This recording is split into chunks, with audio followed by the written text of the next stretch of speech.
Olá, alunos do quarto ano, sejam bem-vindos para mais uma aula de História, nossa aula de número 5. Eu sou a professora Janine e o tema da nossa aula de hoje é o surgimento do comércio. Os objetivos da nossa aula são identificar as transformações ocorridas nos processos de deslocamento das pessoas e mercadorias e analisando as formas de adaptação.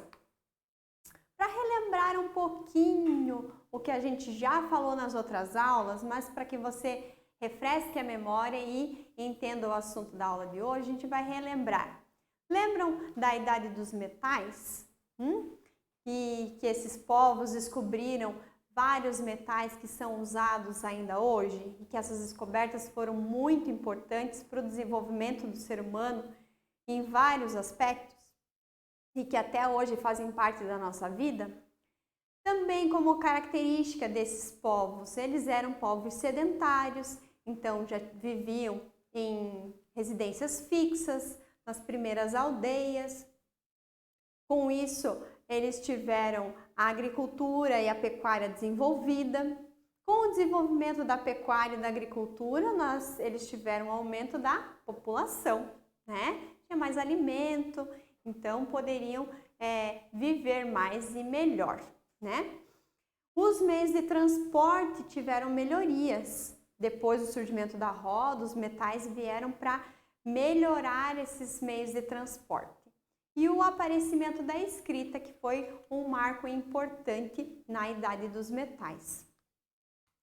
Feito isso, agora a gente vai refletir um pouquinho. Antes da gente falar do surgimento do comércio, eu queria que vocês pensassem na forma como que a gente compra e vende nos dias de hoje. Como que a gente faz para comprar e vender produtos e serviços? Nós vamos ao supermercado, nós temos shoppings, nós fazemos compras pela internet? Sim. Será que sempre foi assim, dessa forma? Onde preços precisam ter relação direta com o produto, tamanho, quantidade, tipo de serviço, ter uma classificação, ter cobrança de impostos sobre cada mercadoria? Será que foi sempre assim? Será que sempre teve uma moeda ou um dinheiro que a gente podia trocar pela mercadoria que a gente precisasse? Vamos ver? Hoje, quando nós precisamos ou desejamos comprar algo, podemos ir a uma feira, um supermercado, lojas, shoppings ou até mesmo utilizar as lojas virtuais. Para pagar por um produto, podemos fazer com dinheiro, ou um cheque, ou cartão, ou até mesmo um aplicativo, né? A maneira como as trocas de mercadorias são feitas, no entanto, passou por muitas mudanças ao longo do tempo. Até elas chegarem a esse formato, houve muita coisa. Há mais de 6.000 anos, os primeiros grupos familiares que conviviam apenas entre si praticavam a agricultura de subsistência. O que é isso? É a produção de produtos agrícolas para o sustento da família em pequenas propriedades. E também cultivavam apenas os alimentos necessários para o seu sustento. Então, o que acontecia? Por exemplo, a minha família, lá na Idade dos Metais, a minha família consumia milho e feijão. E a gente tinha uma pequena propriedade. Então, a gente produzia ali dentro o que a gente precisava para o ano, né? E nada mais que isso. Então, cada família fazia isso. Não tinha o objetivo de plantar muito para que sobrasse, para eu vender, para eu exportar. Não, era só para que a gente conseguisse sobreviver. As sobras, o que acontecia com o que sobrava? Porque com o tempo, né, e à medida que as técnicas agrícolas foram se aperfeiçoando, a produção aumentou, gerando mais alimento que o necessário. E esse excedente, isso que sobrava, passou a ser trocado entre os diferentes grupos familiares. Desse modo, os alimentos cultivados e os animais criados podiam ser trocados por outros itens que não eram produzidos por aquele grupo. Então, vamos entender. Então, lá na minha pequena propriedade, lá a gente fazia, né, cultivava milho e feijão. Só que meu pai melhorou, então ele colocou um arado, 2 bois, então ele conseguiu produzir numa extensão de terra maior e ele já começou a pensar e observar que o milho era produzido em certa época do ano, né? Que nem era ano, mas era um período mais quente. E como que ele fazia para guardar as sementes e produziu mais milho, mais feijão. Deu para a gente sobreviver aquele ano e sobrou. O que ia ser feito com essa sobra?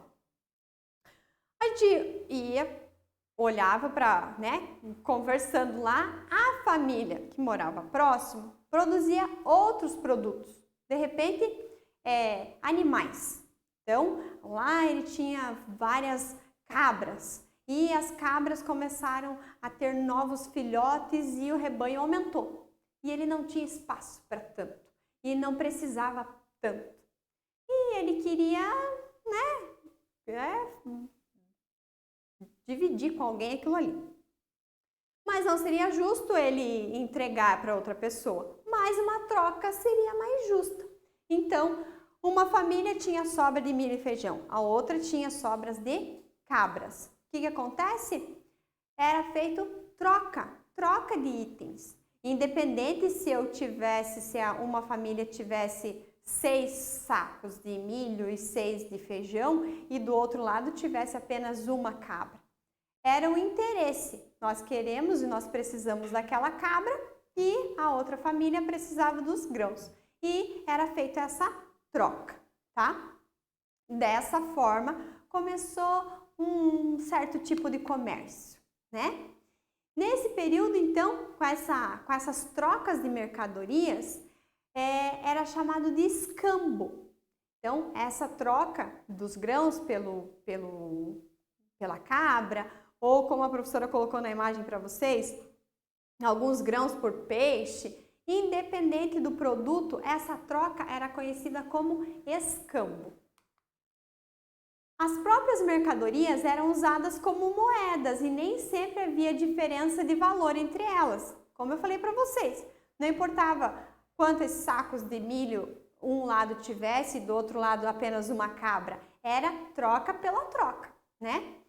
E as trocas evitavam o desperdício e aumentavam a diversidade alimentar de cada família, né? Porque se uma não tinha cabra e passou a ter, já mudou talvez ali até a questão da alimentação. A outra que tinha as cabras e não tinha as sementes de milho e feijão, já mudou a alimentação deles também. Então, isso trazia benefícios para ambos. Aos poucos, né, os grandes grupos passaram a estabelecer valores diferentes para cada tipo de produto, conforme o tempo necessário para produzir, que era o chamado valor do trabalho, tá? Então, aí começaram a pensar, poxa, mas assim, olha, para eu produzir um sapato, eu levo um certo tempo. Naquela época, o sapato era produzido ainda com pele de animal e ainda uma parte de madeira, né? E ele pensava, não é certo que esse tapete que foi feito em um mês seja igual ao sapato que eu produzi em 3 meses, né? Ou aquele milho lá que foi produzido mais rápido, seja 6 sacos de milho, seja equivalente a uma ovelha, né? Ou uma cabra. Tem que começar a pensar como é que cada um vai valer, né?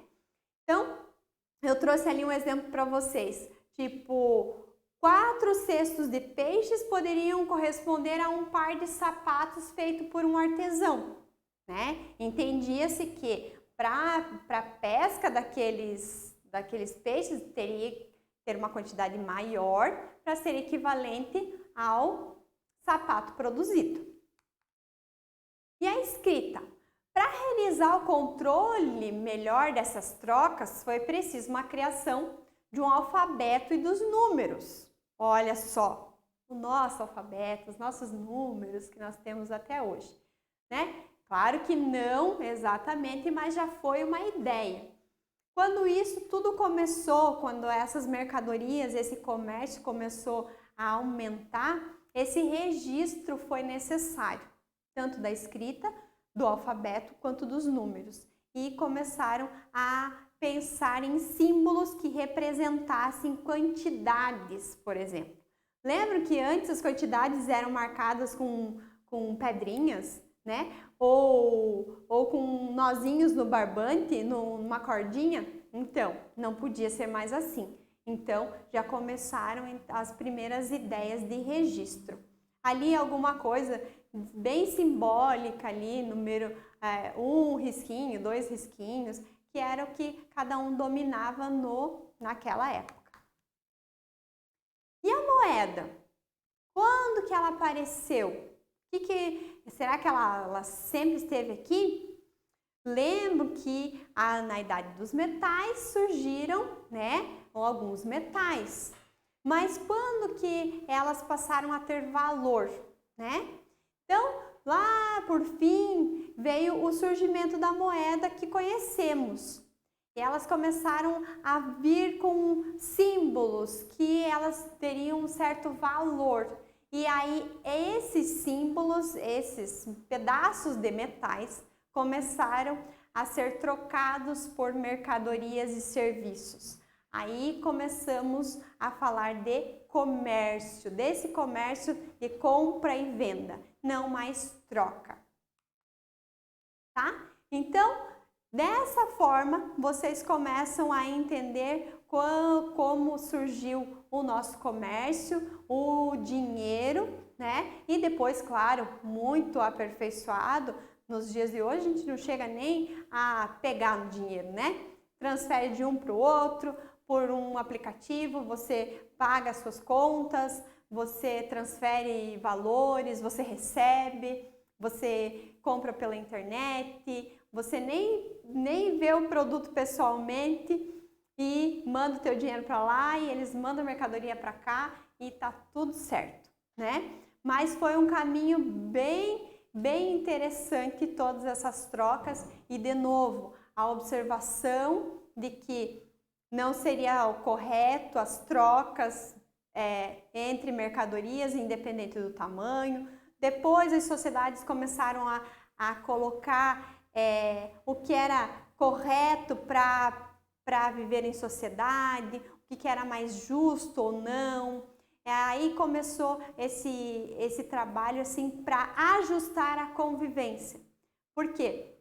Nem sempre nós podemos contar com pessoas bem intencionadas, né? E nesse momento, com certeza, muitas pessoas fizeram uso dessas trocas para tirar vantagem. E foi observado então que para evitar esse tipo de acontecimento, então que se tivesse valores para comprar e vender as mercadorias. E com isso foi se desenvolvendo então a questão do dinheiro, a questão dos preços, depois, bem mais tarde, essa organização daí pelo peso, pelo tamanho, e assim vai como a gente conhece hoje, tá? O que a gente tem hoje no mercado, por exemplo, uma balança que pesa o que você pega lá de fruta e verdura, já sai a etiqueta calculando o valor exato pelo número pelo peso de mercadoria que você pegou. Você não paga nem a mais, nem a menos. Chega lá no caixa, quando você vai pagar, se você paga com dinheiro, o que sobrou você recebe de volta. Então, isso tudo foi aí uma evolução da questão sociedade, tá? Para que tivesse uma organização da sociedade, para uma convivência mais tranquila, tá bom? Eu vou pedir para vocês agora fazerem aquele registro para colocar lá no caderno, a data de hoje, o tema da nossa aula e tudo que vocês aprenderam com ela. E eu fico por aqui, desejo bons estudos e até a próxima!